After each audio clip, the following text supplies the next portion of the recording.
In the 1970s, David Bowie went to Berlin as a haven to get away from his own drug addictions and demons in what was arguably the most low point of his life. In Berlin, he composed an album music with a fellow musician, Brian Eno, worked together with Iggy Pop to create the album Low, a self-reflection of Bowie's personal time of being super addicted to drugs. Low, ladies and gentlemen, is my favorite album of all time. It is a beautiful landscape of sounds that paints a tortured man whose own worst enemy is himself, unable to escape such a thing. The first half of Low is painted in pictures of dysfunction, drug-addled stories of a man who cannot control himself properly, and he's left feeling miserable with all the ramifications. The second half of Low has some of the most beautiful instrumentals I've ever heard in my whole life. And in all this encompasses the climax of the album, a track called Warsaw. Essentially, it's a portrait of the Warsaw concentration camps through Bowie and Eno's eyes, and what is truly some horrors of what they saw secondhand from just walking through these camps 50 years after World War II. And in all this, it climaxes into this super high note and then subsides to itself, and you're left with chanting in an inconsistent language developed by Bowie and Eno that has really no meaning, but it's something primal as you hear all this chanting throughout the track. And it's not just this chant that makes the album amazing to me. It is the journey itself that we got to this part that makes me realize it is absolutely magical what an album can do. And it is for this investment into music and what we can get out of it that I can say I am disappointed in TikTok. I am the infamous Orion, and this is that TikTok rant I promised Cairo a couple weeks ago. TikTok. I'm Cairo, and I'm also here. You didn't think I would actually do it, motherfucker. I kind of forgot, honestly. But I'm glad. Thank you. We all watch television nowadays. And we're always met with these 15 second to 30 second ads. And what TikTok does is it cannibalizes all music into being a potential ad jingle with the 15 seconds necessary of audio to make a TikTok that's easily digestible. And what this does is just creates instant gratification, because all you really need is 15 seconds for a hook. It's almost cheating. You don't get much investment out of this music because, well, if you don't really care about it, it's 15 seconds till the next song or next dance or whatever the fuck's going to happen next on TikTok. In this, I feel we lose a certain connection to music, and we lose a sense of art. Patience in itself elevates art. And when it comes to the hyper-saturated, hyper-fixated, intense flashes of TikTok, I feel that we lose something in music by trying to conform to TikTok standards in what is ultimately something that is going to pain us later on in generations when we don't have the patience for something as beautiful as, say, Beethoven's music, Stravinsky's Rite of Spring, or anything like that. Those motherfuckers had to sit through 79 minutes to get to the end of Ode to Joy. And here we are with 15 seconds of fucking nothing but hooks. It's diet music. And to this, TikTok is not only a bane on the music industry, but also to our sense of musical appreciation. I'm Miss Orion, and that was the TikTok rant, ladies and gentlemen.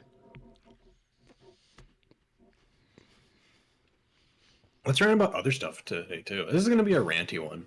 It's going to be a weird one, yeah. There's nothing to cover that's important. Not at all. Mm-hmm. No. Mm-hmm. So naturally, we're going to be talking about the D23 Expo, because that's what really matters in the world today. So, D23, to all you normies, Well, actually, D23 is pretty much for the normies, isn't it? Yeah, it is. Yeah. It's Comic Con, but for Disney. Hmm. How do you feel about that, Kyril? I am completely indifferent. It is a thing that exists that does not hurt me in any way. So, yep. Yeah. People want to go to it, go for it. I'm happy to sit here and read other people's synopses of it and watch the trailers At this point, without spending stupid amounts of money to actually go there.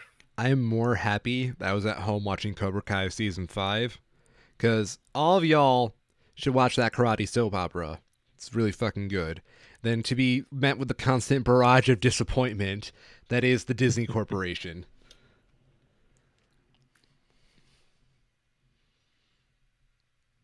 So, where would you like to start with D23, Mr. Kyril?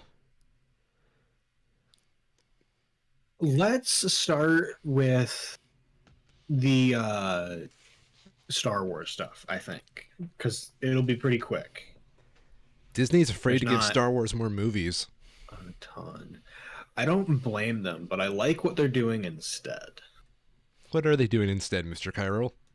So the one that I care about is Andor. Mm-hmm. We got another trailer for it, and it still looks really good.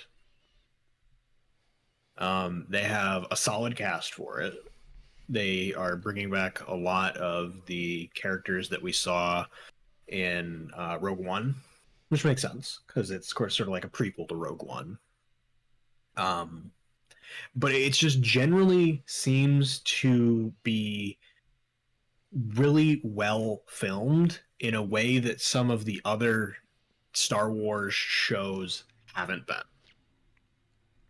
I argue the most important thing Star Wars needs is like a good cinematographer. Star Wars had some potential to do some great cinematography, Mm-hmm.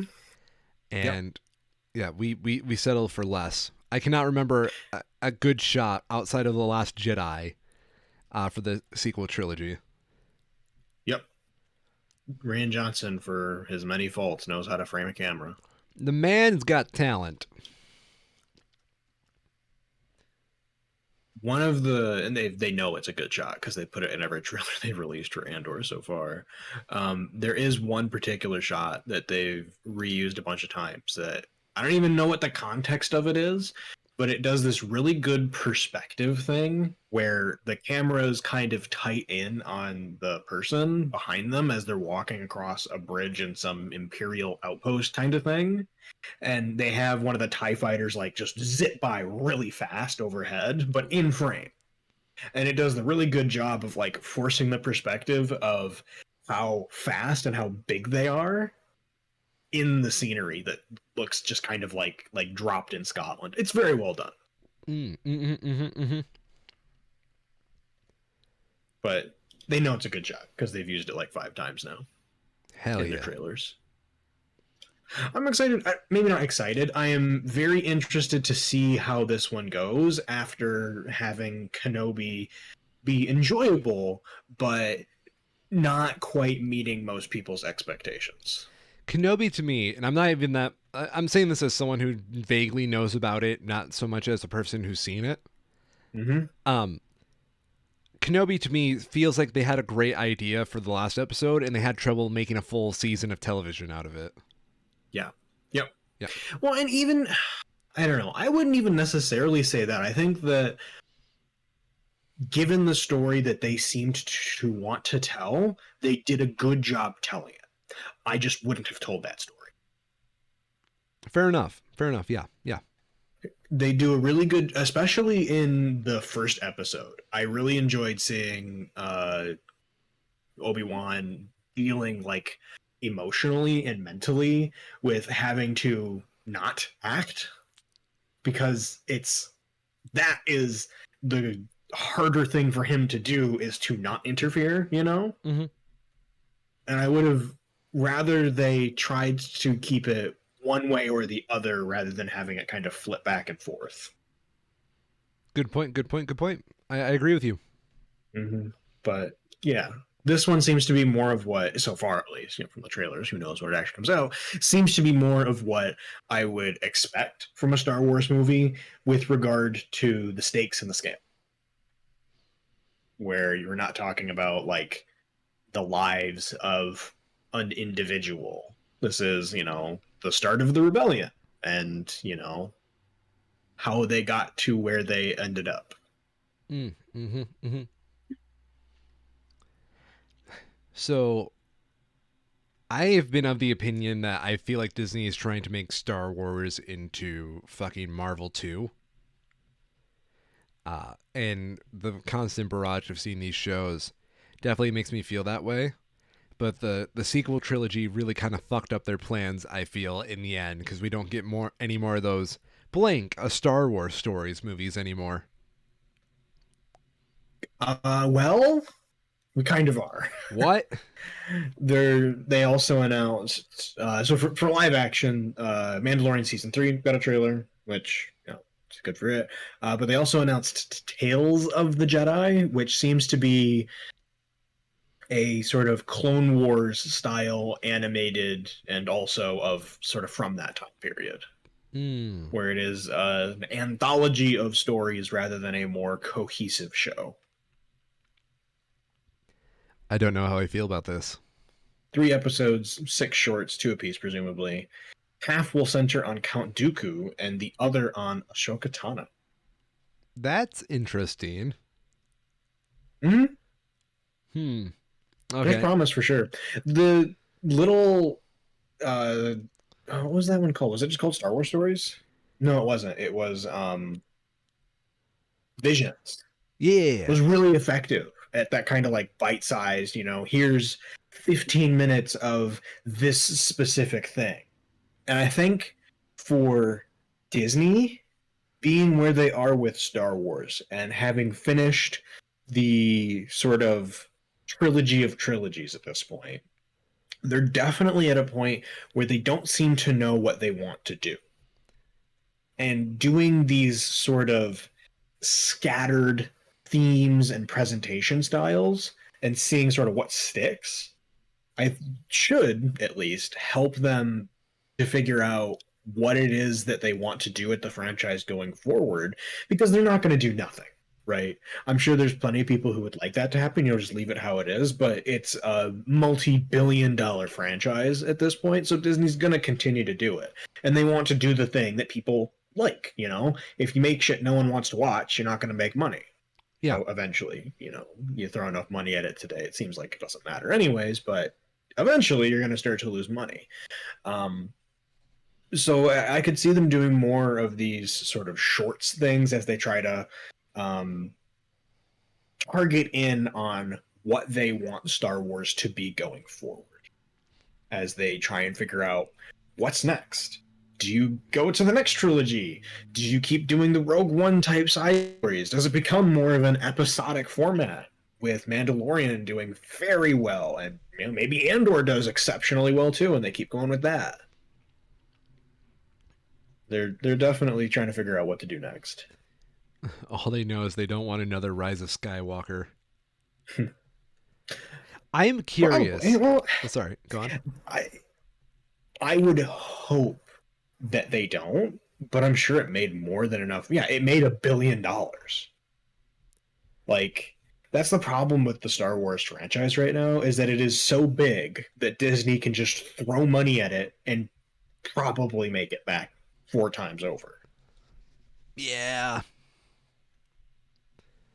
That's sort of the problem that we have with the industry as a whole. We talked about that briefly with that Matt Damon interview that he had, talking about how the sort of mid-budget films don't have a place in current Hollywood because the risk that they pose of being a flop is too great compared to either spending nothing on a straight to streaming movie or spending a shitload of money on a blockbuster that is going to get your money back. Yeah. And I'll say that was one of the things in looking through some of these other ones that I was particularly surprised to see, in that there are some upcoming projects that don't really fit into the typical area that we would expect a Disney full budget release to have today. And it's because they're coming out on Disney Plus. They're not actually getting a theatrical release. Disney Plus scares me as a medium right now because Mm-hmm. it really feels like Disney is just wanting to kind of cut the crap with theaters. They're entertaining that. It'll never get to that point, Yeah. just because Marvel, like the main blockbuster films, do still just make a shitload of money in theaters. You're right, but But if there's any doubt, no, they're not going to worry about it. They know how much they make per view on Disney Plus, and they can use that to account for budgeting in their movies that they're going to release there. mm-hmm. And presumably, if something does well enough on their streaming platform, they'd be open to doing a theatrical release later, and then they get to double dip. Good point. Kind of like what they're doing. Well, it's not so. It's not Disney that's doing it right now, but the Spider-Man re-release. Oh, yeah, I thought you were going to talk about Morbius. Oh yeah, Morbius too. Hell yeah, dude! Yeah. Make more The billion people dollars. spoke. Oh, that's good. I like that. Where did the other one go? I had a list here. I must have closed it by mistake of like all the Disney stuff that isn't quite that doesn't like fit into any of the neat buckets of like Marvel or Star Wars or Pixar. This one. Yeah, it's this one. Where did that one go? Oh, it's just okay, I found it. Yeah. So let's talk about some of those. Do you have anything that you're particularly interested in, or you want me to just like go off for a bit? I mean, I'm starting to feel the Marvel fatigue. I'm not gonna lie. Yeah, yeah. Yeah. No, I'm not talking Marvel. I'm talking about other stuff. Okay. At that point, go ahead, because like All until right. we get to the Marvel stuff, I really have like all I'm going to do is say some really negative shit occasionally here. Sure. My real opinions are being reserved for the MCU. They're doing an Enchanted sequel, Yeah.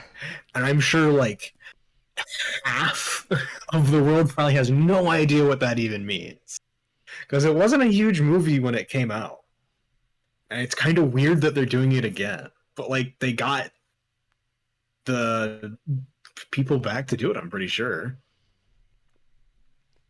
the original cast. I don't know. I'm excited for it. The gist of Enchanted was that it's like I think it's set in New York, like Yeah. current day New York, and it has a literal Prince Charming from like a fairy tale world get teleported into modern New York, and it goes through this kind of really effectively told fish out of water mixed with Disney princess kind of tropes, but in a really amusing way to link it together in a real setting, to just be a fun comedy. And I guess kind of a romantic comedy, I guess, being that it has like the princess and princess bullshit. Um, yeah, it was just fun and really enjoyable. It had some uh, good like choreography and just sort of acting in general. And they're doing a sequel to it. So I remember watching that movie in school because it was like one of those things that teachers in English class would show their kids to exemplify what fairy tale tropes are. Yeah. Because the whole movie is about making fun of fairy tale tropes. Yep. I have no big opinions about it because I haven't seen that movie in years. I haven't seen it either. I just remember really enjoying it. So especially being just a Disney Plus thing, I'll see it when it comes out. Fair enough. I don't think it has a date yet. Oh, November 24th. That's actually pretty soon. Damn, that means the movie's basically done. Yeah. And it makes sense. Like looking through the trailer, they have a lot of finished stuff, and it's not like gonna have CG the way that Marvel does, right? It's just gonna be like make the bird do the talk. Like we can CG our pigeons instead of having to train them. Most of it's like actual just cameras and acting and some light special effects. And that's kind of refreshing with how overly animated everything is in terms of CG. Yeah. Yeah, I'm interested in it. It'll be fun. I couldn't tell. Otherwise, Hocus Pocus 2. Why? It's a thing. Well, I know I'm not the target audience for this kind of shit. And then it's just, it amazes me. I feel like I'm being left behind by the world Yeah. because I do There's not a have. lot of people that are like big Disney fans, you know? Oh, And that's Disney one of the things that adults? always surprises me is how many of them there are. Okay, have you ever seen the Disney luxury mansions? I don't think so. Oh my god. So there is like a thing you can do in Disneyland where you can buy a luxury mansion so you can live in the middle of Disneyland. What are That they? seems excessive. Oh, you want to know what's really fucking excessive about them? I'm sure they're very tastefully and reserved with their decoration inside. That's one of the selling points. And like if you apparently go through the houses, they have like hidden Mickeys all over. And like Yeah. I would Oh never. Did you god. find it? No, that sounds atrocious. Oh, here it is, Golden Oak. I found it. Kyril, you're going to want to see this. Right. Send me some links. Come on, get that classy Disney in you. These fucking hidden Mickeys. Dude, the logo has a hidden Mickey in it. That's how real they are about this shit. This is apparently just an actual house for sale, but Disney lovers Florida house with two Mickey Mouse shaped pools. Well, I would have been iffy if it was just one Mickey Mouse shaped pools, but Yeah. oh my god. Oh yeah, they have one house for sale right now. 130 Enchanted Oak Drive. Kyril, name your price for this Mickey Mouse mansion house. I don't know. So it's like a single house. It's not like duplexes or anything. It's just one building for 100. Yes, let me give you the stats on this house. It is Okay. And this is a house that's for sale, not for like lease or rent or anything. It's just outright for sale. resale. Resale, yeah, yeah. But like you're buying it to own rather than just temporarily stay in. Yes. Okay. Okay. Coming in at 9,444 square Oh my feet. god. Okay. I just accidentally found it and I would never have guessed that. 6 bathrooms, 6 bedrooms. Jeez. We have 130 Enchanted Oak Drive, sitting at a nice $9,500,000. That is absurd. Three fire. This is not a $10 million house. Oh my god. So for those of you at home, we have an infinity edge pool with oversized deck, a media room, an elevator within the home that you can personally use, expensive views of the golf course and nature preserve, and even a nice fancy pond with a 4-car garage. For the low price of $9,500,000, you too can buy this Enchanted Oak Drive address at your local Disneyland. You know what scares me about this listing? It looks like shit. I'll be honest. Like, It looks very bare bones. it does. Yeah. So there's like a video that's playing on this website for those of you at home. Yeah. Yeah, and it looks like just a generic house, like Look at McMansion. this. I can't even. I have to. Go back. I want this picture. This looks like a fucking like hotel ballroom, not a house. Have you seen any Mickeys in there yet? No. I hope I never have to. Oh my god. It's the only house available. All the other ones are occupied. Isn't that scary? Yeah. Yeah. Somebody lives in those homes. And you know what's the worst part about all of this? It's in What's Florida. that? Yeah. I would not want to live in Yeah. Florida. Dude. But yes, this is what Disney adults. Oh, I can download the brochure. Ooh, what they got for the brochure? Show me what's up. Okay, okay, okay. Let me see what's in here. Anything to meme on? No, they just had that Infinity Edge pool, which you know is the liability hazard.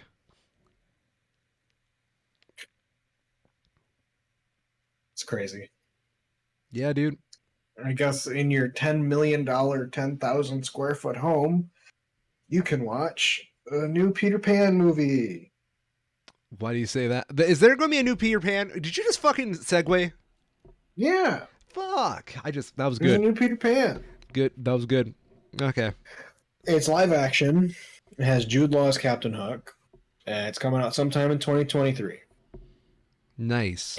I actually saw some Reddit threads talking about this recently, but I can't think of live action Peter Pan and not think about Hook. Honestly, I was thinking it was a Robin Hook Williams. sequel at first until you said Jude Law. Yeah.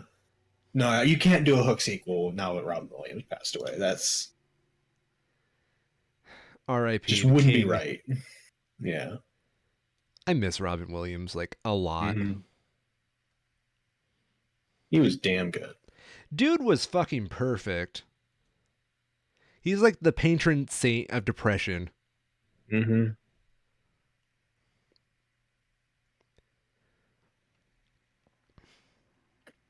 So Also have a Lion King prequel. no. It's just, yeah, let me say what else this guy's done, because that is a hard left turn in this guy's career if he just went straight from that to doing the Lion King prequel. Oh my god, he kind of just did. What? Tell me more. I gotta Tell me pull more. up this Wikipedia. Give me a filmography here. So this is the director who did Moonlight Okay. and If Beale Street Could Talk Wait, what? and Charm City Kings and After Sun, and now doing Mufasa, the Lion King. That is quite the turn right there. Right? I don't know how I feel about that. I don't know. It's wild. He's just coming off doing a 10-episode series about the Underground Railroad. How do you go from these actually important films to doing a fucking Lion King prequel? I don't know. I guess a large part of it is that he's just doing direction. He's not doing the writing. So maybe it's a bit of an easier one for him to do. Maybe they approached him or something. But like, that's a hard turn tonally. Like, I'm really curious what this fucking Mufasa movie is going to be like if he's directing it. Well, I assume it's going to be animated still. I would hope so. Like, I'm assuming it's going to be like Lion King, the live action Lion King technology, pretty much. Oh, I hope not. Look into your heart, you know it to be true. Billy Eichner and Seth Rogen return as Timon and Pumbaa. Oh, God, maybe it is. Oh, I hope it's not live action. Oh, Like we invented animation for the expressed purpose of not having to it feels kind of like we made animation so that we didn't have to look at these grotesque versions of animals talking, so that we can make them cartoony and fun. And then they're just like, but what if? It's just like, no, Disney, stop. We know you made all the money last time. It's not because it was good. It's because it has the Lion King logo on it. that's very funny. I'm going to give you that one. That was good.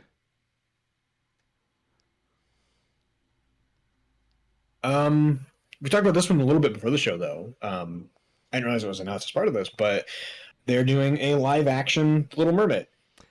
Yes, they are. And I am not going to give any of the controversies even the light of day, over this because it genuinely looks like a really enjoyable movie.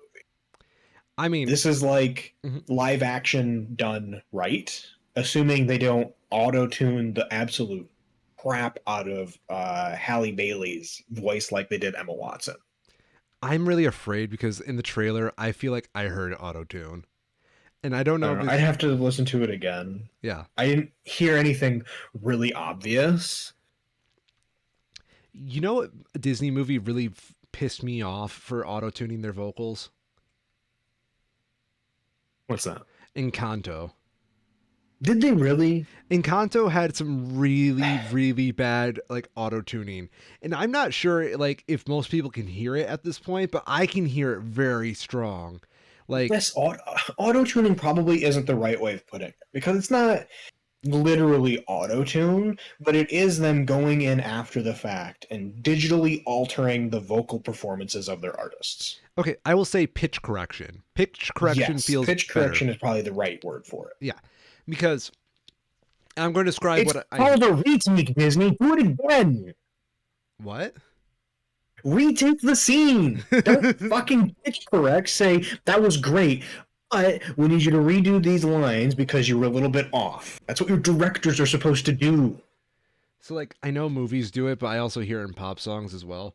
Like because no matter how Oh well, good yeah. of Pop song is I don't know.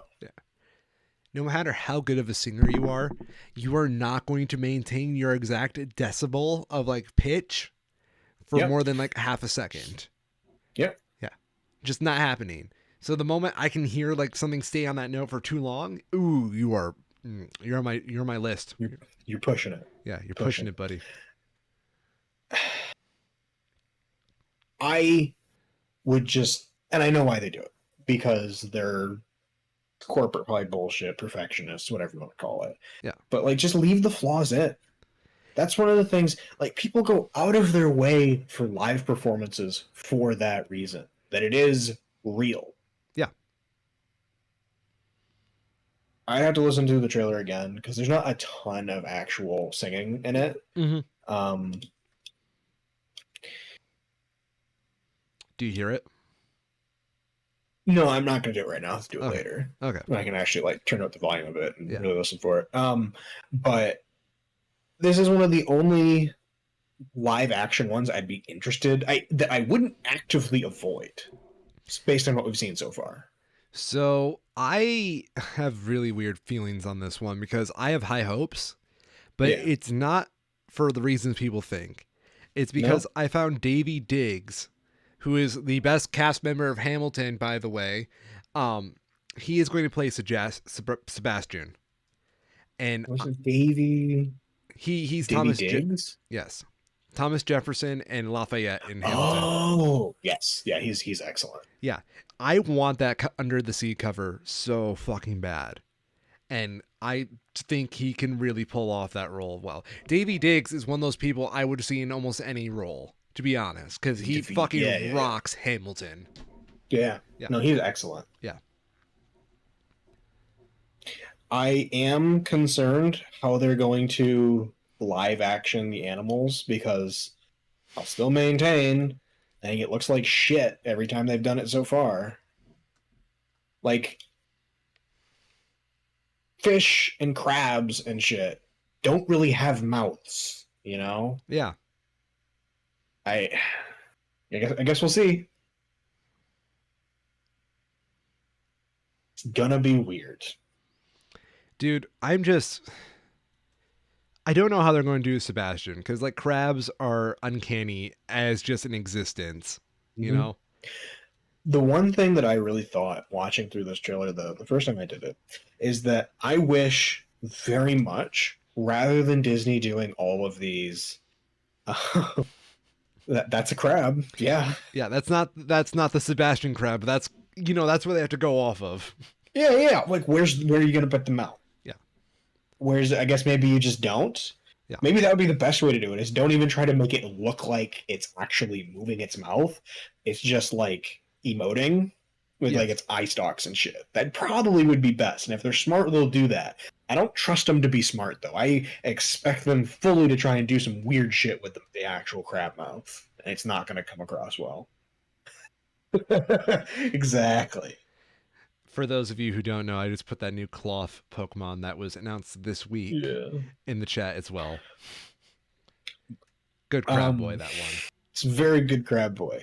I wish, rather than doing these live action animated things, Disney would put this money into doing live action Broadway shows for these films. Yo. You imagine seeing live action The Little Mermaid, and then they put, like they did with Hamilton, they put a version of it cut for Disney Plus up on Disney Plus.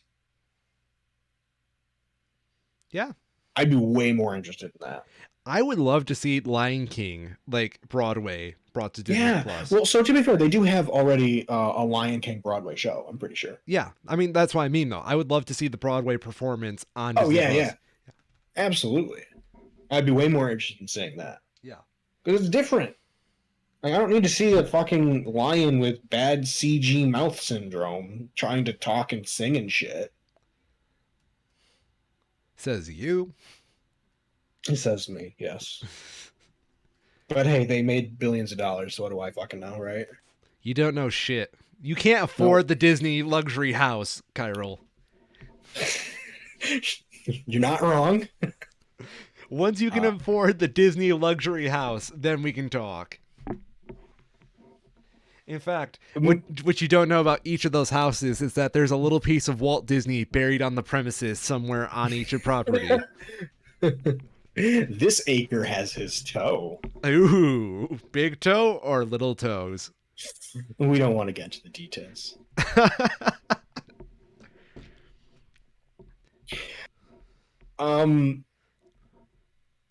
In the world of actual animation, though, we did get a couple of announcements.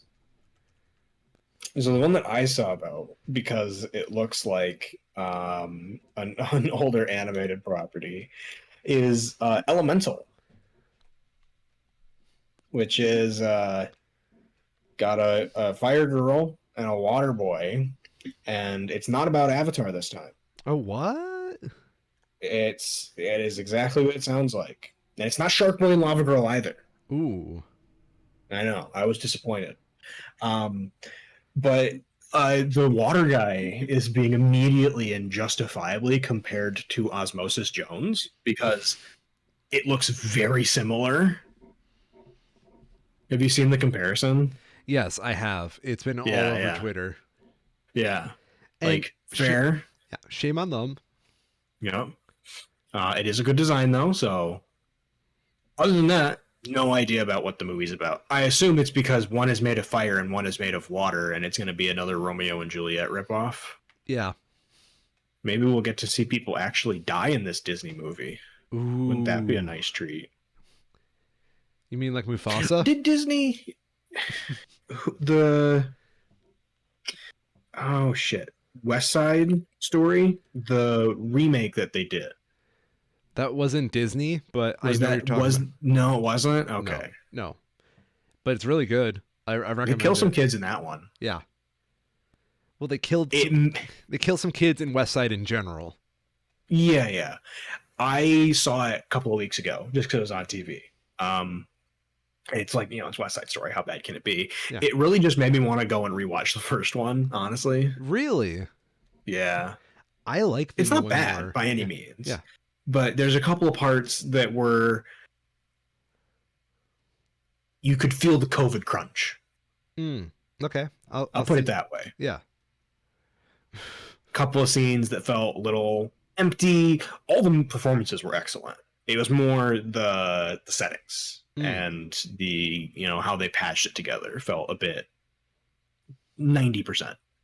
Very enjoyable though. Like happy to see it without having to spend money on it, kind of thing. Otherwise, I was also wanted to comment that the Elemental, is the movie name, the logo is like super generic Pixar looking. I feel like it's just very boring.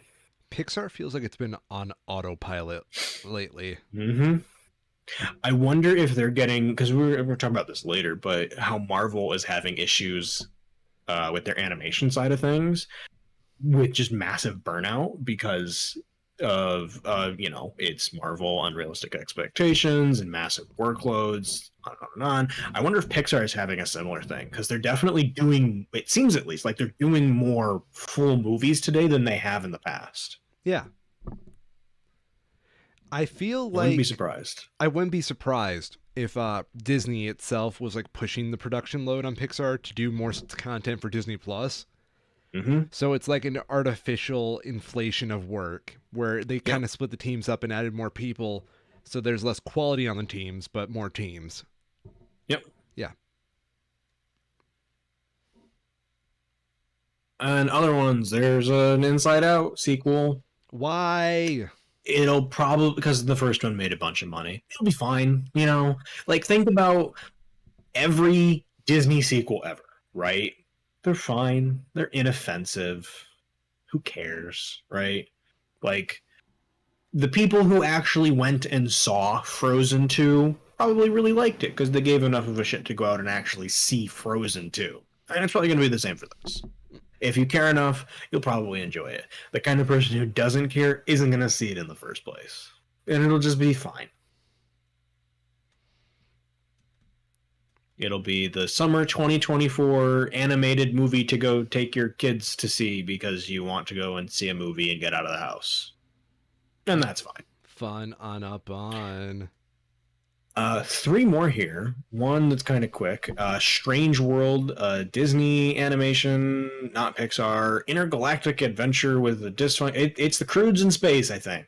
Ooh. And take that for better or worse. I think we talked about this one briefly when they released some of like the concept art for it. And the concept art looked really good. I don't like the character designs though. The character designs look very generic. Strange World? Yeah, Strange World. Yeah, I kind of agree with you on that. Yeah. Gorgeous worlds and like scenery, and the alien life that they teased a little bit before was really cool, but yeah. It's just like, yep, those are Disney animated people faces. And a dog. I feel like Strange World, like speculative biology, like the stuff that Strange World's all about, pretty cool as like a concept. Disney doesn't really need to be doing it. No, because they're going to pull their punches. What I would expect them to do. Yeah. Moving on, there is, what is this? Iwaju, a collaboration between Disney Animation and Pan-African animation studio Kugali, taking place in a fictional version of Lagos, Nigeria, set to arrive on Disney Plus sometime in 2023. I'll be very interested to see how that goes, just from the perspective of it being a Disney collaboration in the first place, because that's not super common at all. I like the idea. It sounds really cool. Yeah. I hope it does well, just because like when I think Disney animation collaborations, it's usually with stuff like Studio Ghibli is the big one, right? Yep. Where they have that kind of like big cultural exchange between Disney and Ghibli, between their departments for bringing their movies to their respective regions. So if this opens up, more relationships internationally between regionalized areas, I think it would be really cool to see like the other side of this if we start to see sort of like the cultural entertainment export from that region brought out to Disney's broader marketplace to see that new perspective. Yeah, I agree. Yeah. And last one. Oh, yeah, go ahead. Yeah. No, I like the idea of Disney working a lot more with international studios, because I feel like we're very culture blind in America to see anything outside of our own world. So I don't know, Disney being so such a household name, I would love them to bring more talent to like the American perspective.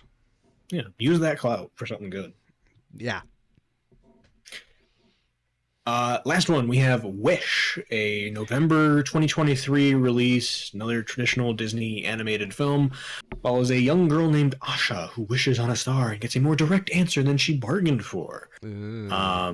Features new songs from Julia Michaels. I don't know who that is. Let me look this up real quick. Do I know who you are? Nope. The name's there, so somebody must care. The part that I'm interested in with this, though, is that it's using a new animation style for Disney that combines watercolor with CG animation. I'll be very curious to see how this goes. I mentioned it before. I'm kind of likening it to how the Red Turtle was, where Yeah. it did a kind of a similar thing where it used hand-drawn animation mixed, or hand-drawn like settings mixed with CG animation to very strong effect. And the little preview window they have here is like objectively gorgeous. So if they can make a whole movie that just looks like this preview picture, like I'll be there for it just to see the cool movie. Is it opening? It's not opening. Damn. Oh, my computer's chugging. It's gonna work now. Nope. I'll send you a link. Ooh, okay. But the Polygon website is doing a big struggle right now. There we go. And this is directly from Wish. This is the promotional image that they provided. Whether it is what the final product will look like in motion, I do not know. There's not, as far as I know, there's not motion for it yet. This is just like their elevator pitch, but for the animation. I feel like I'm looking at someone's DeviantArt. Yeah. But I'm like ignoring the actual like characters in here because like it's Disney princess shit. Who cares? Yeah. But like looking at the buildings and stuff, if they can do that and incorporate it into actual motion, that will be very impressive. And I'll be interested to see that. And more importantly, I'll be interested to see how they can, if it works, how they can incorporate it into future products. Because that's one of the things that they do a lot of. They did it with Treasure Planet, where it was the groundwork for mixing of rotoscoped 3D objects into 2D hand-drawn animation that then allowed them to take the knowledge that they got from it and apply it to Tarzan. Yeah. So I'll be interested to see it from that perspective as like, does this work as at a core concept level? And if it does, how can they use it in other stuff? Even if the movie itself is, traditional Disney fare. Oh, this looks trad Disney as fuck, dude. Yep. No doubt. We also had an announcement for the Indiana Jones 5. Basically, I think the big announcement is just that it has Mads Mikkelsen in it, presumably as the villain, though I don't think they explicitly said that. It has Ke Huy Quan in it, and I am all for that shit because that man has won me over with Everything Everywhere All at Once. Like, I'm saying this to everybody at home right now. Watch Everything Everywhere All at Once. Admire that man's acting. Go send him like a postcard or something like that, just saying how much you appreciate how he acted the fuck out of that movie, and then come back to this podcast and thank me. Okay. Send me a postcard as well, and $5 each. And lastly, before we get to the Marvel stuff, it deserves mentioning and probably ridicule that they are doing a Percy Jackson show. I am very disappointed that the old man over at Disney didn't learn their lesson the first time. Reminds me of that SpongeBob quote, like, how many times do we have to teach you this lesson, old man? Yeah. Okay. I don't know. Do me a favor real quick. Yeah. Say Disney is announcing another Percy Jackson project. Disney is announcing another Percy Jackson project.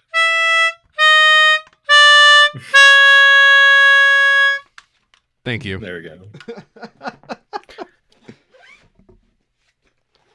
I'll be interested to see. I'm not interested. I'll be waiting to see reviews for it to see if they're able to just like stick with the story this time and not jump all over the fucking place. They're also doing this for Aragon too. Yeah. And that was the same thing with that. It's just like, I want these things to do well because I love the stories that they're about, and I really enjoyed the books as a young adult. But they tell them from the clear perspective of, yep, we're going to take a multi-book series and we're going to make one movie, and you're going to just deal with it. Yeah. And I'm not crazy about that. I don't know how they. Okay, the people who do that, by the way, at Hollywood and whatnot, clearly don't read enough books. No, or these specific books at all. Yeah. When do we get Aragon's brother on top of the pile of dead bodies, Disney? Half brother. Why are you withholding this from me? Sorry. Yes, half brother. They are not going to put that CD. See, they're not going to put that in there. I feel like they have to. Okay, well, can they at least give me the part where he gets stabbed in the gut and starts almost bleeding out? No, but if you're lucky, I get that as a consolation prize? If you're lucky, we may get the disembodied like priest who is just a corpse, like, you know, the torso priest who has like all of his limbs cut off. Yeah. We might get him. That'd be kind of cool. Yeah. I'll take what I can get. God, that's so cursed. Let's talk Marvel. Mom and Dad, why'd you let me read those books as a kid? Now I have nightmares. Well, the first one wasn't like... It was pretty tame, you know? Yeah. Because it was written by like a 18-year-old. You can tell the moment that kid started getting like super edgy. Just like, wait a minute. I can write gross stuff now too? Oh boy. Oh my god. All those scenes of Roran hitting people in the head with his hammer and how it goes through the skull. Yes. Holy shit, those books were pretty graphic. I have them on my shelf. I should do a reread. Yeah. They're solid. I actually was really tempted to do that with the Animorphs books. But getting them in paper, they've apparently not had an official like re-release ever, which is disappointing. And to find them on like eBay, it's like $300 for just like the base series, not any of the extra ones. Go rob a school library. I'm sure they've got plenty to spare. We go find an elementary school real quick. I'll be right back. Yeah. Okay. So you said you wanted to talk about Marvel. Yeah. Okay. Marvel Classic, Werewolf by Night. I'm interested in that one. The trailer for that was interesting. Let me see. I should watch the trailer for this one. I haven't actually seen it. Okay. I get that it's clearly about like a werewolf at night. But past that, it doesn't really, something's not adding up. What else do you need, Kyril? It's fucking werewolves by night.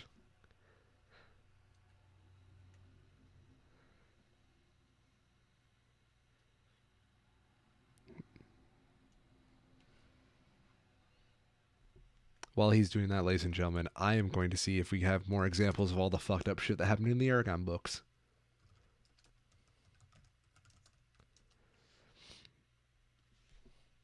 So this is meant to be kind of campy. Yeah. Yeah, okay. That makes sense. I mean, you're going to call it Werewolf by Night and not make it campy? Oh, I don't know. Can never be too sure nowadays. Yeah. Fair enough. I don't know. It seems fine. It's just a Halloween thing, right? Yeah. Like a Halloween special kind of thing. Yeah. At least it's not going to be like a 6-episode season. Yeah. It is. I have to assume like this is obviously it's Marvel, so it's based in some broader stuff. Does this tie into anything that anyone should care about? Do you know? My guess would be Blade. That's fair, because they're doing that soon, aren't they?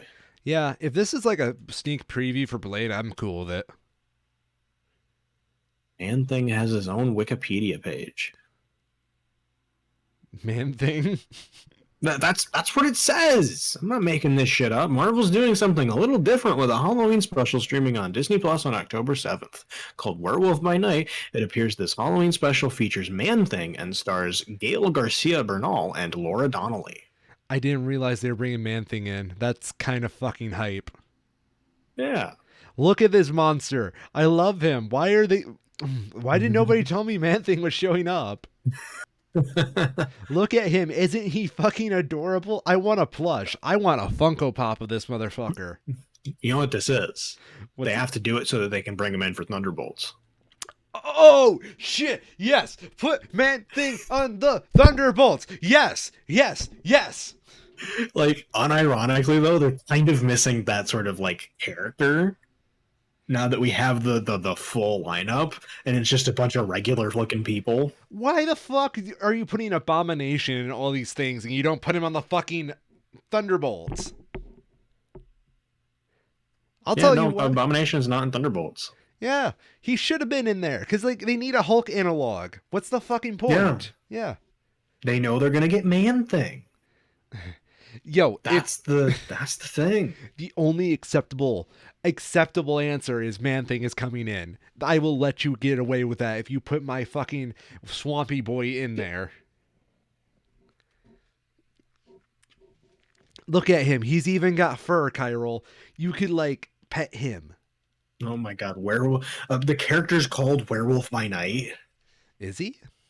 Apparently, the Werewolf by Night is the name applied to two fictional characters who are werewolves and appearing in American comic books published by Marvel Comics. Huh. They're just called Werewolf by Night. That is lame. Yeah, it's really fucking lame. I thought this was like JJJ's son, werewolf, but if this is like a different werewolf, then I'm firmly like caught up in something else. It's apparently established in Marvel as like its own thing. Like it's got two episodes for it apparently, or no, sorry, not 2 episodes, 2 like runs. I miss the days when I was allowed to just be far ahead of everybody. Now Marvel's just pulling out the shit that even I don't care about half the time, and all of a sudden, oh fuck, Elsa Bloodstone's going to be in it? Waifu material. What? Where was I? Yeah. Anyway. Yeah. Yeah, I'm a little hyped for Werewolf by Night, and that's like the only thing. Yeah. Yeah. Because I like horror. Yeah, but it looks fun. Yeah. Very fitting for, Halloween thing. They know what they're doing. We'll get to the secret thing later. Because there's a lot of other smaller stuff that's kind of boring to get through first. Don Cheadle is returning in Armor Wars. The fuck that is. I want it to be like just like an Iron Man type thing where they'll have like Riri and Rhodey fly around the world and fight like bad suits. That'd be kind of cool. That'd be amusing. We have the villain announced for Ironheart will be the Hood. Oh yeah, I remember the Hood. Yeah. Kei Hu Kwan is joining Loki in some capacity. Really? Mm-hmm. Will be a part of Loki season 2. And this next one, I wanted to look this guy up as well. They announced the director for the Fantastic Four movie as Matt Shakman. Yes. Shakman? Notable for having done WandaVision. Which I'm cool with that, but he's also done Always Sunny in Philadelphia, which I and Always Sunny in Philadelphia, yeah. Yeah. Which is, we got a date as well, November 8th, 2024, for the Fantastic Four movie. 2 more years. 2 more years. Yeah. I'm shocked they didn't do the cast. I would wonder if they're, like, because that's a long way out. I'd wonder if they even have the full cast yet. Probably not. I feel like they're trying to get the contracts drummed up, and then they'll try to pick the cast, but I don't know. There's so many like good choices for the Fantastic Four. I just want a good Ben Grimm. That's all I want. I need my Rocky Boy. I need my Rocky Boy to remind me I have a heart. See, being a kid is liking Johnny on the Fantastic Four. Growing up is realizing Ben Grimm just straight up slaps. We also have details on Captain America New World Order. Will feature the return of the leader, who was apparently the villain in The Incredible Hulk. I thought that was Abomination. I don't know. I didn't watch The Incredible Hulk. Didn't either. because it was bad. I forget that movie's even canon to the MCU. What was 2008 film? Oh, that poster looks like shit. Yeah, it was Abomination. Tim Roth. Let me see this poster. Oh, that poster. I remember this poster. They don't even have fucking. I lost where to go. The leader isn't even listed in like the cast. I'm looking on IMDb now. Let me see if it's just like buried in here. No, leader. They so clearly they meant tough guy leader, notable leader of the three tough guys. Oh my god. It's literally the only cast listing that even has the word leader in it. I feel like they're just trying to make a big wait, deal out of who- something that really doesn't matter. Tim Blake Nelson. Tim Blake Nelson plays Samuel Stearns, which I guess must just be the same character. So, like, looking up the leader, it's like a little green alien looking dude with a big freaking forehead. Weird. So maybe it like is the dude that made the bomb. I didn't see the movie. I don't know. I don't know. Dude's either. back. Woo! Incredible Hulk fans rejoice. His gamma radiation induced supreme intelligence. Okay. And then we have the main cast of Thunderbolts revealed. That's neat. It's pretty much everyone you expected and already know about. Yo, let's rep the group. What do we got, Kyril? We got. I guess there's one notable inclusion. The expected ones are Yelena Belova, Red Guardian, Taskmaster, Ghost, U.S. Agent, and Valentina. And newly announced, well, joining them will be Bucky Barnes. That was the big, like, I feel like he's only there to get people to go see it. Yeah. Yeah, people like Bucky. Mm-hmm. Sebastian Stan has done a great job with the character. Absolutely. And then in like actual interesting news, we have a trailer for Secret Invasion. It looks fucking awesome. Oh, does it now? I haven't seen the trailer. It does. You haven't? All right, I'm gonna send you a link. YouTube. It's really good looking. Let's see what we got here.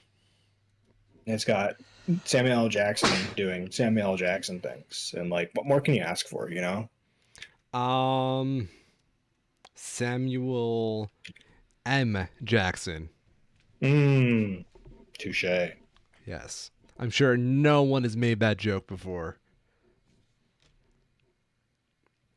Okay, we're opening up. He's doing his best Ahab look throughout a couple of the scenes. So who's the white whale? Presumably aliens. Ooh. Like, wait, I gotta get a screenshot of that because he just looked kind of dorky. And a freaking beanie with this long ass beard. Guy's seen the lighthouse once. Looks exactly. He looks like he should have a harpoon.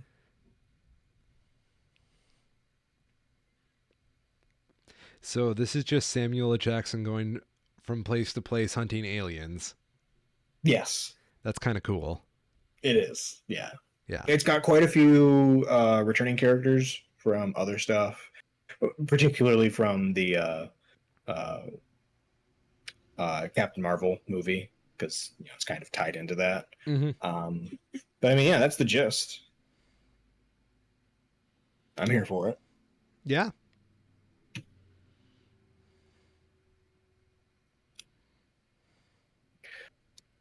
Other than that, on the Marvel stuff, Black Panther and Captain America team up game featuring former Uncharted director. Oh, what did her name go? Amy Hennig, former Naughty Dog creative director. Set in World War II. Really feels like they had a bunch of like dice made up with names, like 2 name dice and a setting dice, and they just like rolled them, and it's just like Captain America and Black Panther in World War II. Like, when does that? This has to be its own thing. Like, obviously, it can't be tied into the mainline stuff because that wouldn't make sense. But yeah, it's weird. That's very weird. So that's not going to be T'Challa as the Black Panther, correct? Because he wasn't alive during World War II. We don't know. Yeah. It very well could just be doing kind of like its own thing entirely. But like, it doesn't even have a title. It's just literally called New Media Project Teaser Trailer. Wow. So great. It's a pretty neat trailer, though. It's clearly like all in-engine stuff.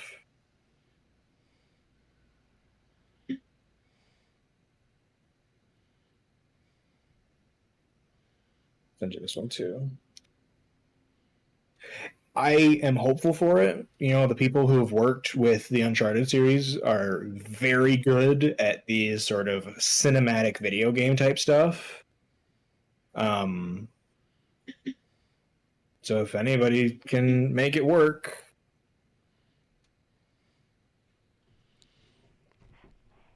I mean, it's a cool concept. I want to see gameplay first.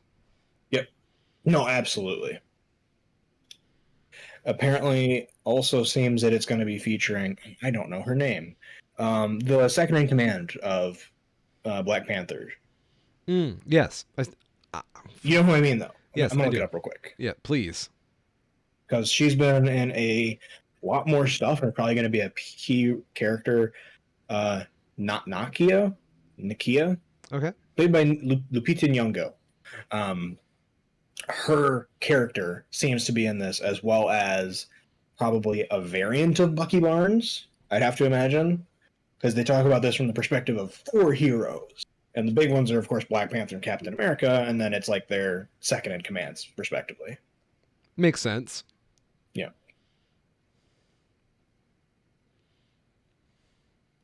But on its face, promise, you know, it's kind of thing. It's like it's anything made well can do well. You know, it's just going to depend on how well it's written and put together. And we've had some pretty good video game releases lately, so there's a chance that they could buck the trend of all the Marvel video games being kind of shitty. But just have to wait and see until we get a name. A name wouldn't hurt. Do we have... Yeah, all the YouTube comments are just like, please don't be like the Avengers game. I think so many people are scarred at this point. Yeah. I'm surprised we didn't get any Wolverine announcements for D23 since the Wolverine game's been worked on for like a year now. Be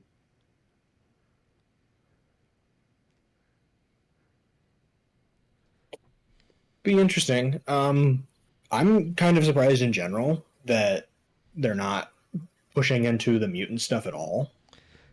Yeah, I'm almost certain I know why, but you know, they didn't have the rights. There's like a contract thing.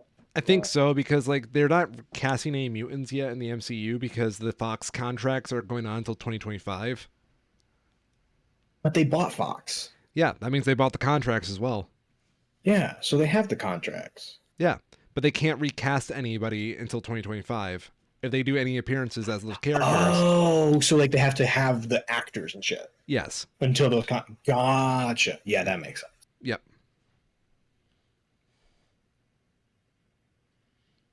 Disney. Sorry, I just looked up. Why isn't Disney doing mutant stuff? And one of them is an article that is Disney reportedly unimpressed with New Mutants. Yeah, so is everyone else.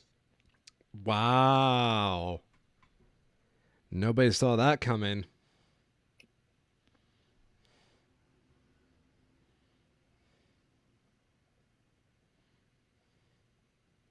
That's it for the D23 stuff, though. Hey, we made it out alive, everybody. We did it. So, before any of you want to start investing in that $10 million Disney home, may I tell you about the Schmoes project? Oh, no. I say, Kyril, we get our funds together, start a GoFundMe, and we buy Ohio.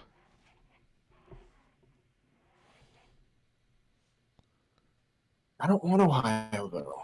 Ohio That- sucks. That's why we got to buy it. We have to put it under new management. Oh. It'll always be Ohio at its core. That's the problem. We will rename it Schmoes.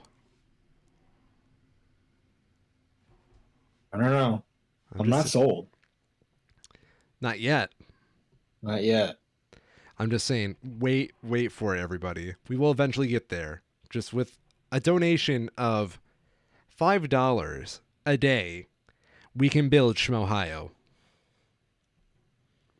And we will make it like crypto land, except we will abide by the age of consent.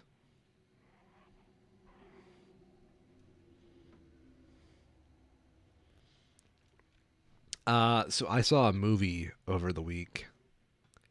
Oh, really quick. I actually do have one last Marvel thing. Oh shit. Quick update. Marvel's X-Men movie isn't happening for, quote, a very long time. No shit. So, yup. Look for Phase 6, if we're lucky. If we're lucky. That's rough. It's so hard. Yeah. It sucks because that's like the kind of, we grew up with the superhero movies being Spider-Man, Batman, and X-Men, right? Yeah. Those are the big ones. Yeah. And we have an X-Men shaped hole in our films now that needs to be filled. The Avengers were helping it, but let's face it. They did. Yeah. They kind of fell off, though. Yep. Damn Thanos. Damn Thanos. It's going to be so weird to me knowing kids today are going to be less exposed to Wolverine, and he's like one of my favorite characters. Yeah.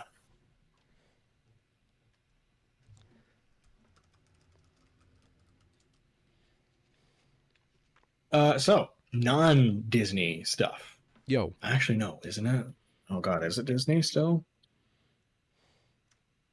Don't they just own everything at this point? Yeah, dude. Except I for the actually movie don't know rights if- to Spider-Man. Except the movie rights to Spider-Man. It is not. It's Universal Pictures. Okay. So we at least managed to get away for a little bit from the monopoly. Give him a week.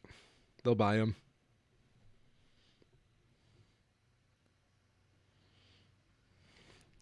So Thoughts? Oh, you want me to go into it? Yeah. I had the great unfortunate experience of being reminded of man's folly, that we shouldn't ask, can we do it? We should ask whether we should do it. And to that, I was met with Jurassic World Domain last Monday. And the horrors it inflicted on me is something I'm still talking to my therapist about. You know, life finds a way to ruin you. And I discovered how I was going to be ruined within the first half an hour of this film, when I was not met with dinosaurs, but rather locusts. Yeah. Yeah. Jurassic World Dominion, everybody, is a 2022 American science fiction action film directed by Colin Trevorrow, who co-wrote the screenplay of Emily Kemmerkal? I'm so bad with pronouncing names. I don't know what else to say about this movie. I was reading off the Wikipedia page for that. This movie is something that inspires great, flat opinions. Because this movie, like these opinions, is very flat and undynamic. One would look at Jurassic Park World and see a fun dinosaur movie that they and their friends can go see that reminds them of the early developments of their childhood when they saw the first Jurassic Park movie. But I assure you, where you are looking to go see a good Jurassic Park movie to relive your childhood nostalgia, you will only be met with Diet Jurassic Park, locusts, and disappointment. How am I doing here, Kyril? Yeah. Our plot focuses 4 years after the Lockwood Estate incident, which I do not know. For full disclosure here, I have not seen any of the Jurassic World movies. This is I'm my gonna look first. that up real quick because there was a fifth one What? that I didn't see. Yeah, what was the one before this? God, it made $1.3 billion. No. Holy shit! This one made 998.3 million. That's disgusting. Maybe there's still hope.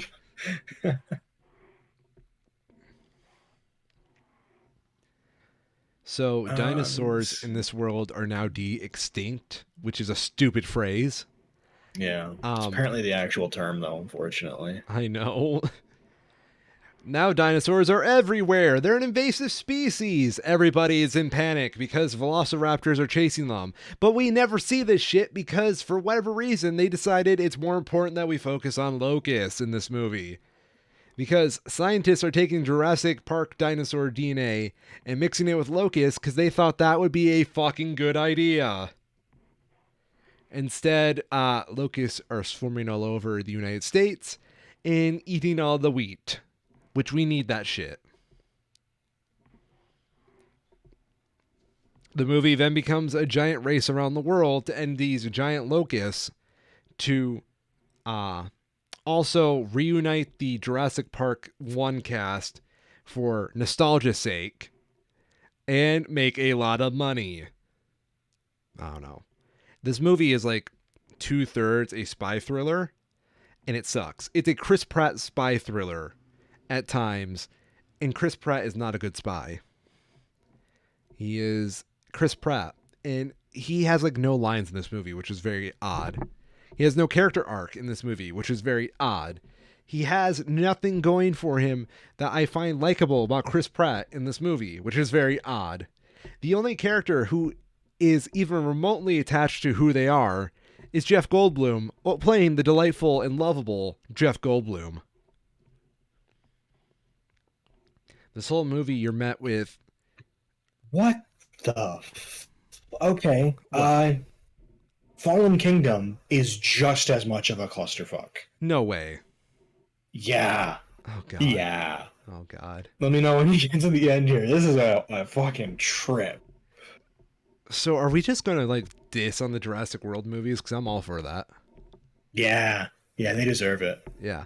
So this whole movie is basically Chris Pratt going around the world running from velociraptors, which in a movie called Jurassic World Dominion, where dinosaurs are all over the world, I wanted one scene of a T-Rex in Times Square or a T-Rex chasing people across the Great Wall of China.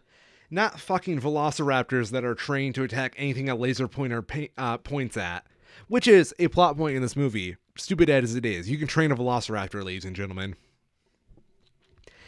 It's only in the last third of this movie that it reminds itself that, whoa, we are in fact a Jurassic Park. We are a movie to do. And instead they choose to recreate all the original Jurassic Park scenes. Shot for shot. Even in such a case as the villain in this movie going through the exact way that Newman died in the original Jurassic Park. Same dinosaur and all. Unforgivable, I would say. The climax of this movie sits itself between a three-way battle between three big dinosaurs. Bird dinosaur, T-Rex, and the OC dinosaur, I believe, from Jurassic World 1. And My deviant or OC dinosaur do not steal. I love it. Yes. Deviantsaurus Do not steal. It's easier to say than the stupid name they gave it. What's the stupid name they gave it again? I don't even know. The There's too many vowels. Theranosaurus. There we go. Yes. Okay. So T-Rex versus Theranosaurus pretty much ends with the T-Rex getting his ass kicked before a bird dinosaur shows up and they go full WWE SmackDown like tag team against the Theranosaurus.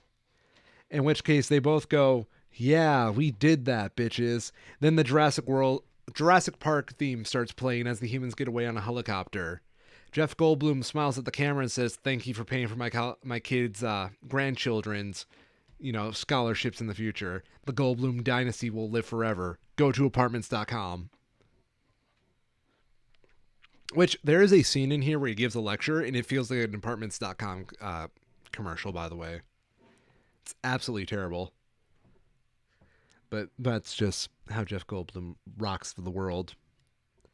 Can't help that he's like that. They also try doing this weird thing throughout the movie where they humanize this one blue velociraptor and call him Blue, and they're like, "We got to get Blue, her baby, back." Well, yeah, Blue is like the original Velociraptor from like Jurassic World, the first one.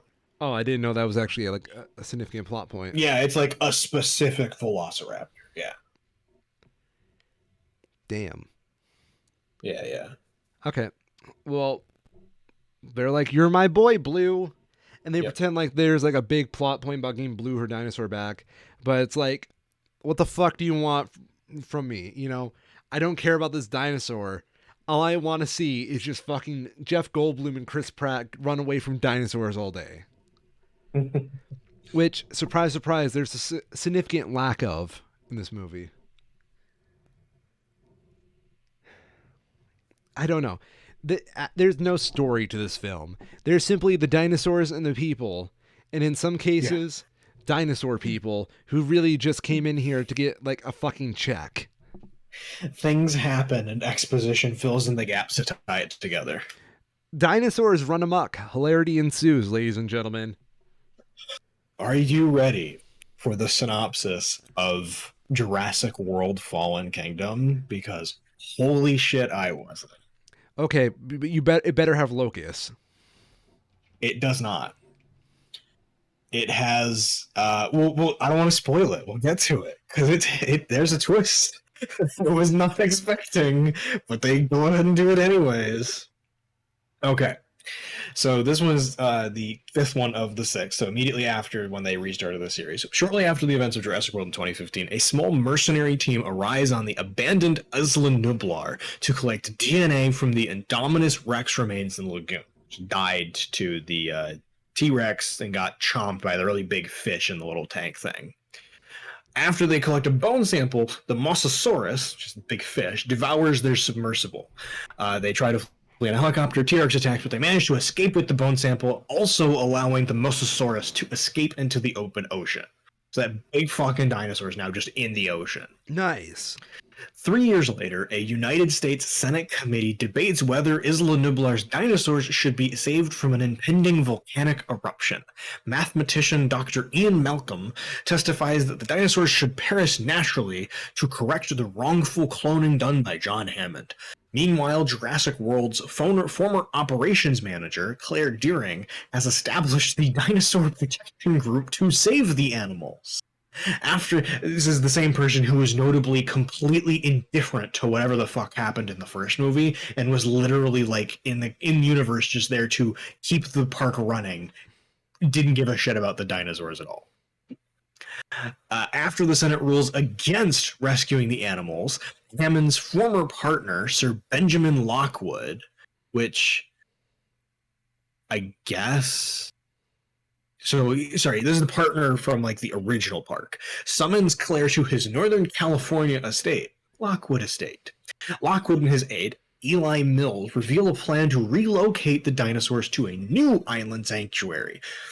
Might this be the second time they've done that. Claire is needed to reactivate the park's tracking system to locate the animals, particularly Blue, the last surviving velociraptor. Claire recruits Owen Grady, the former Velociraptor trainer, to help capture Blue. On Isla Nublar, Claire and former park technician Franklin Webb reactivate the online tracking system. Owen, a paleo-veterinarian, because that's a thing now, a paleo-veterinarian Zia Rodriguez, and a mercenary team led by Ken Wheatley track and find Blue. The encounter escalates, resulting in Blue being shot and Wheatley tranquilizing Owen. Wheatley then abandons Owen, Claire, and Franklin on the island while forcibly taking Zia hostage to treat the injured Blue. The ship, loaded with captured dinosaurs, departs as the remaining dinosaurs on the island are left behind to die in the eruption. Claire, Franklin, and Owen sneak aboard the ship. This is where it starts to take a turn, and help Zia transfuse Blue with Tyrannosaurus blood to save her life. Rather than being relocated to the island, the captured dinosaurs are transported instead to the Lockwood estate, where Lockwood's orphaned granddaughter Maisie overhears Mills and auctioneer Mr. Eversole secretly planning to sell the dinosaurs on the black market. They also intend to preview the Indoraptor, a weaponized transgenic dinosaur created by none other than geneticist Dr. Henry Wu, using Indominus Rex and Velociraptor DNA. Wu needs Blue's DNA to create an enhanced Indoraptor that is also obedient to commands, where that Blue's blood is no longer pure. After Maisie informs Lockwood about the auction, Lockwood confronts Mills, who then murders him. Maisie is then later revealed to have been cloned from Lockwood's deceased daughter, and the reason why Hammond ended their association. The auction dinosaurs are being immediately shipped out. Franklin evades capture and frees Zia, but Owen and Claire have been apprehended. Owen incites a Stigmalock, I assume is a dinosaur, into breaking open their cells. The two encounter Maisie, and they learn the Indoraptor is being sold despite Wu's protests that it is only a prototype. Owen disrupts the auction by luring the Stigmalock into the room. In the ensuing chaos, Wheatley tranquilizes the Indoraptor to extract a truth as a trophy, but the hybrid, having merely feigned consciousness or unconsciousness, kills Wheatley, Eversole, and others as it escapes. It chases Owen, Claire, and Macy through the mansion until Blue, released by Zia, confronts the Indoraptor. Atop a high glass roof, both animals crash through it, killing the Indoraptor and leaving Blue unharmed. When a hydrogen cyanide gas leak threatens the dinosaurs, Maisie frees them, ignoring Owen's objections. As Mill attempts to leave with the Indominus Rex bone, the Tyrannosaurus devours him and tramples the bone. Owen, Claire, Maisie, Zia, and Franklin escape while Blue and the other released dinosaurs flee the estate grounds. In a new U.S. Senate hearing, Dr. Malcolm declares the beginning of a neo-Jurassic age, where humans and dinosaurs must coexist. The closing scenes depicting the freed dinosaurs roaming the wilderness and outer urban areas.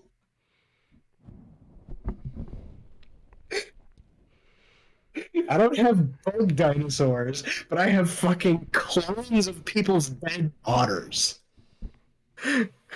When did this get to Fast and Furious levels of stupid? I think it was, I would imagine, with this one. Because, like, I've seen the one before this, the first redo, and it was, like, not nearly this absurd. Dude. Oh, man. I feel like That's what $1.3 billion is worth, apparently. Fucking Shakespearean, all that. Yeah. It had everything. Inspired. Truly, the Jurassic World movies are the peak of fiction. Mm-hmm. Na na na na na na na na na na. Oh. It's wild. I feel like I need to take a cigarette break and I don't even smoke. Yeah, I was not ready for just like out of nowhere. There's no lead up to it. There's nothing. Just Maisie is revealed to have been cloned from his dead daughter. That's just so wild. and like kind of fucked up on a lot of levels. Like, I've seen like that next movie, and like Maisie being a clone isn't even that big of a part of it. No, No, it doesn't even seem to be any part of this one. It's just like a thing that is told, I guess. once upon a time there was a person, and they were a clone of another person. The end. Yeah.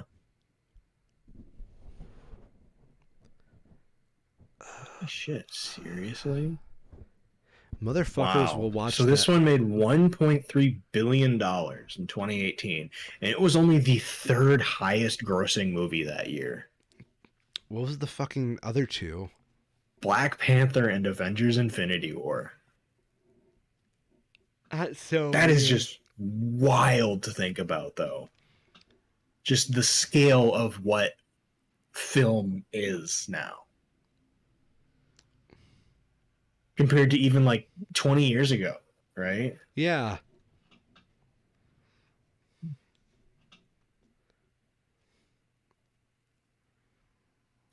Yeah. That's where the Jurassic Park franchise is today. Unforgivable. 0 out of 10. Yeah. You know what I would love? If we're What's going to up? keep getting these nostalgic rehashes of franchises, and they're not going to be as good as Cobra Kai, then we need to fucking just combine them so that it's worth more people's time. So, my proposition, ladies and gentlemen, is that we combine Jurassic Park with Jaws and make Megalodon Park. It'll be a spin-off of both movie franchises. You have Jeff Goldblum and whoever else was in Jaws, like in the middle of a boat in the middle of the ocean. I will fucking watch that shit. Against Megalodon? Hell yeah.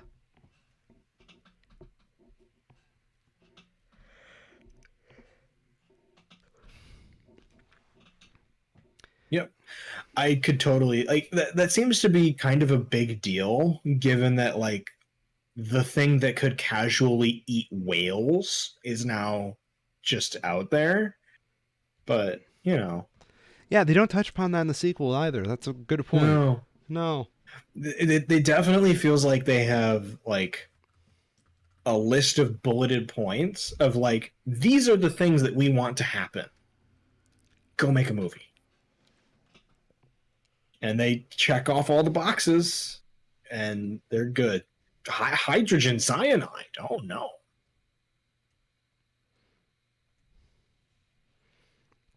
I'm just defeated by that movie. I didn't even watch it. Yeah, it's draining. Yeah, you read it. I don't know how you managed to read that. I'm a professional, what can I say? Hell yeah, dude. No, I've read so many bad movie synopses doing this show that something genuinely entertaining and how dumb it is like that is a welcome change.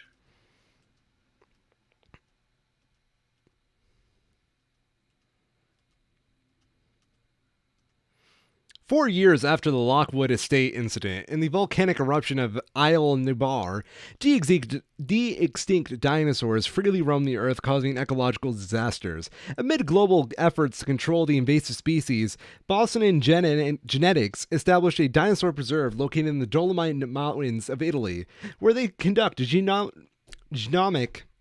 Is genomics a word? Genomic, I think. Genomic research. Like genome. Yeah. Yeah. Ostensibly seeking groundbreaking pharmaceutical adaptations.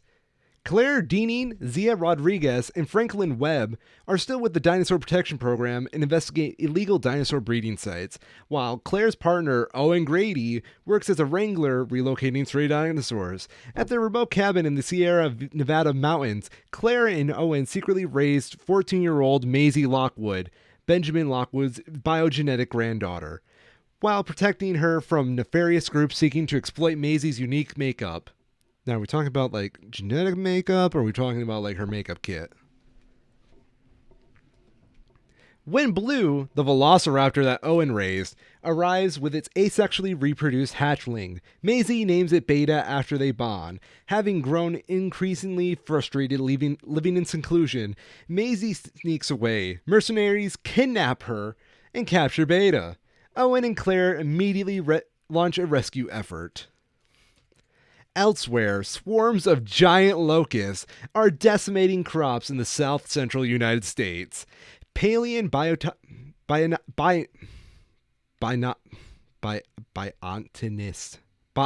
paleobotanist. That's a terrible word. Dr. Ellie Sattler observes that the corporate-owned grown crops using biosyn seeds are left uneven, raising suspicions they create the insects. Ellie takes a captured locust to her former partner, paleontologist Dr. Alan Grant. They determine the locust was genetically engineered with Cretaceous period insect DNA and contemporary migratory locusts.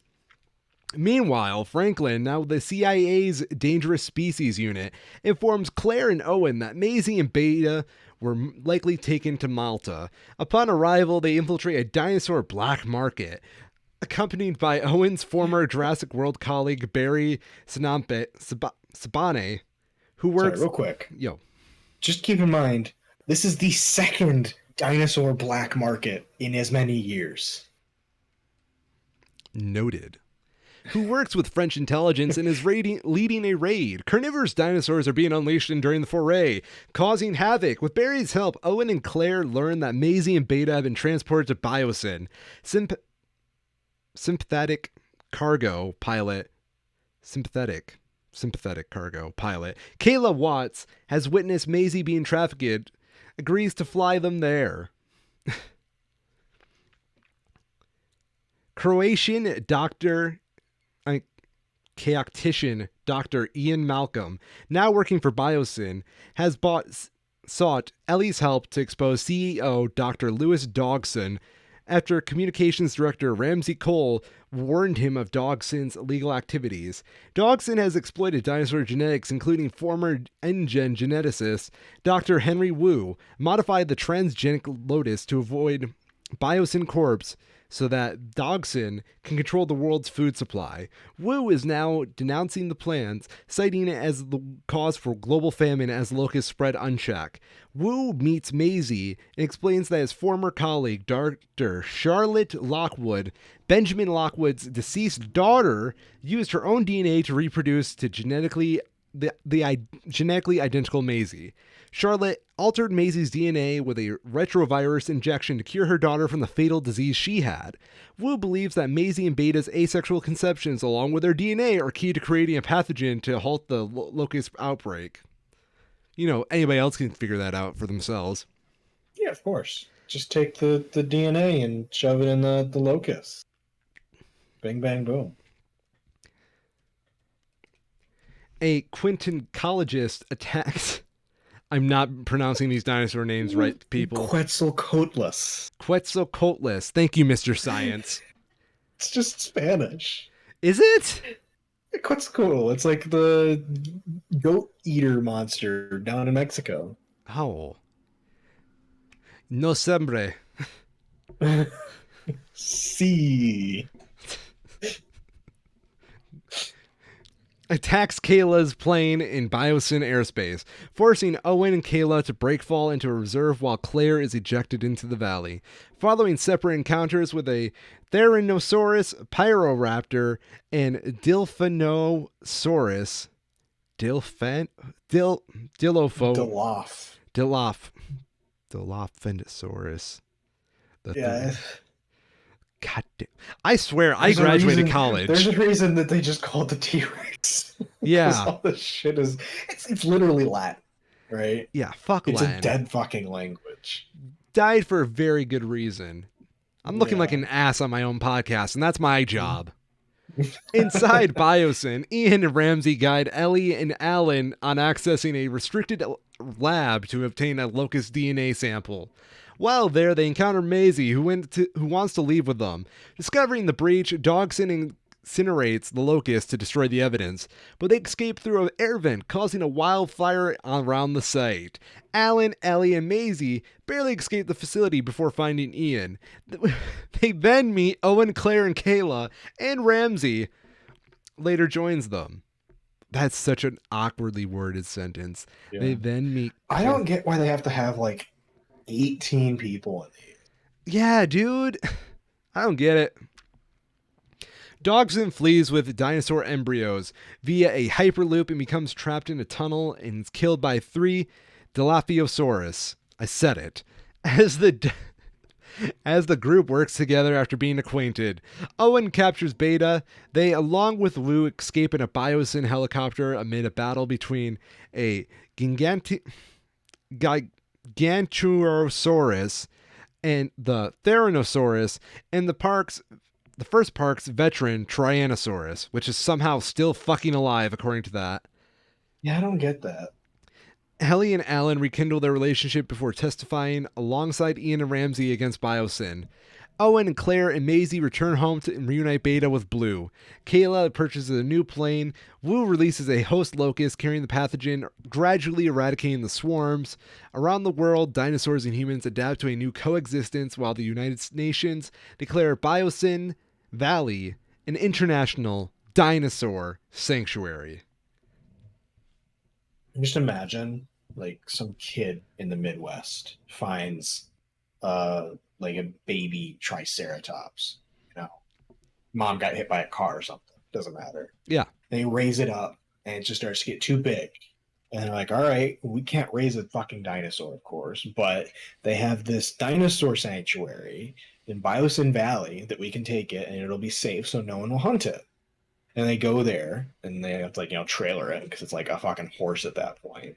And they get to the Biosyn Valley International Dinosaur Sanctuary and they release the Triceratops, and it's just, they have this touching moment looking back, and the Triceratops finally goes on its own way and starts to go off, and then the big fucking T-Rex just comes out and eats it. And it's the same T-Rex because there's only one. Yes. That T-Rex probably has a hell of a body count by now. Let's see what that T-Rex is. Let's see if anybody in Google has done this for us. Yeah. What is the body count of the T-Rex in Jurassic Park? Okay, let's see here. There's a Wikia page called Deaths on Jurassic World, but that doesn't tell me what I fucking want about the dinosaur.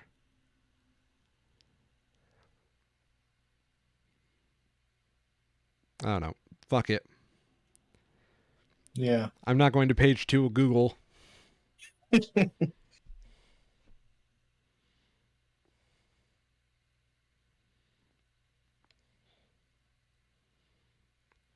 So, what do we have to say for ourselves today? We'll be glad to never see either of these movies. I did see one of these movies. That's an hour and 26 minutes of your life you're never getting back. 2 hours and 26 minutes. Really, I'm just super sad. I feel like... Sorry, go on. I was gonna say, it's probably great to just drink and laugh at with the stupidness of them. But what a mess of a story.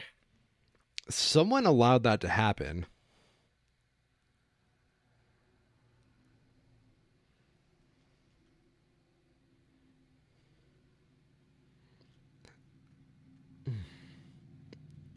Do we have anything else to cover? Because I think I need to take a shower to clean myself. Nope. That's all I got. I'm the infamous Orion, and I'm sad. I'm Carl, and I'm also a Schmo. And this has been the 2 Schmoes Show. I await your dinosaurs.